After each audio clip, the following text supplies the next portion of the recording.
Alors je m'appelle Nicolas Dufourcq, je suis le directeur général de la BPI. J'ai commencé ma vie comme entrepreneur de PME, hein, donc j'ai fait des PME de plasturgie, d'agroalimentaire, de communication, de publicité, de formation, etc. Et puis ensuite j'ai créé Wanadoo. Et pendant 9 ans j'ai dirigé Wanadoo.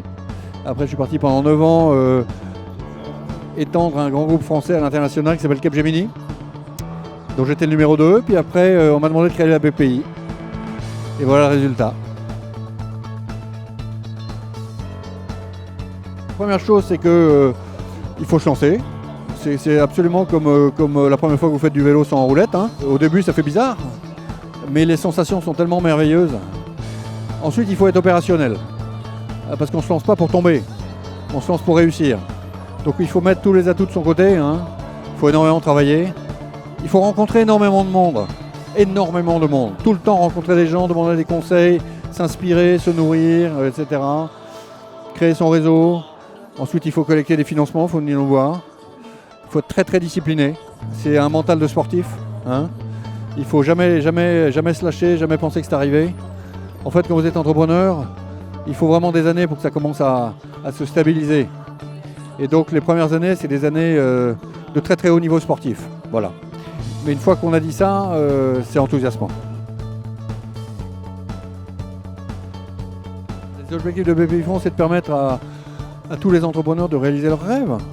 Voilà, c'est tout. C'est-à-dire que nous, on dit toujours que les rêves sont légitimes et que nos collaborateurs doivent se glisser dans le fantasme des gens et tout faire pour que ce soit possible ensuite.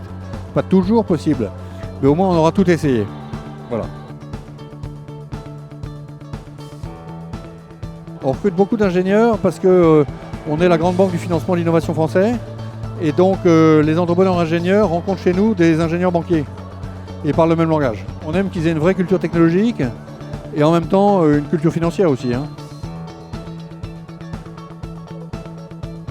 Je pense que le système classe prépa, grande école, école de métropole, il est excellent. Et ça fait des individus qui sont très compétitifs, très rapides, très synthétiques. Ils ont été formés à la dure. Et donc ils sont parfaits pour se lancer dans l'entrepreneuriat. Ce que je voudrais au fond leur dire, notamment tous ceux qui viennent du réseau des ENSAM, hein, c'est qu'en réalité ils doivent avoir confiance en eux pour être entrepreneurs. Il ne faut pas qu'ils cherchent forcément à aller tout de suite dans les grands groupes, hein, ou dans les cabinets de conseil. Ils peuvent tenter leur chance, quoi. Pas forcément tous, mais tous ceux qui se disent après tout je voudrais l'avoir tenté, eh ben, qu'ils le tentent. Les étudiants, je leur dis, écoutez, on a créé un truc fantastique qui s'appelle le Volontaire Territoire d'Entreprise, le VTE. C'est le VIE en France. Voilà, et donc si vous voulez commencer votre carrière, avant de faire vos grands choix entre, encore une fois, grands groupes, PME, ETI, international, France, eh ben, commencez par un an, bras droit d'un patron de PME. Là, vous allez comprendre. Vous allez comprendre ce que vous avez vraiment envie de faire. Vous allez apprendre des choses, vous en souviendrez toute votre vie. Et puis, ça va aussi vous permettre de connaître un peu votre pays. Parce qu'en fait, je vais vous dire un truc, vous ne le connaissez pas. Vous ne connaissez pas la France. Vous êtes jeté à l'international, vous avez envie de connaître Buenos Aires, Singapour, New York, Montréal.